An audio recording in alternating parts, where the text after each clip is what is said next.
كان إفريقية بغينيا الاستوائية يتنافس فيها منتخبات يشرف على عارضتها الفنية 90% من المدربين الأجانب. عرس إفريقي بتوابل ممزوجة بعدة جنسيات، والغائب الأكبر المدرب الإفريقي.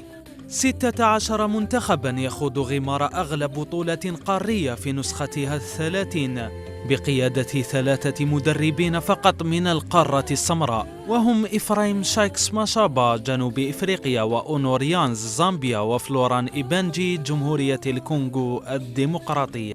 يبقى مجموع 13 ناخبا موزعة على عدة جنسيات من القارة العجوز، أبرزها الجنسية الفرنسية الأكثر تداولا في هذه النسخة، وتشمل كل من كريستيان غوركوف الجزائر، كلود لوروا الكونغو، هيرفي رونار كوت ديفوار، وميشيل دوسيار غينيا، وألان جيراس السنغال.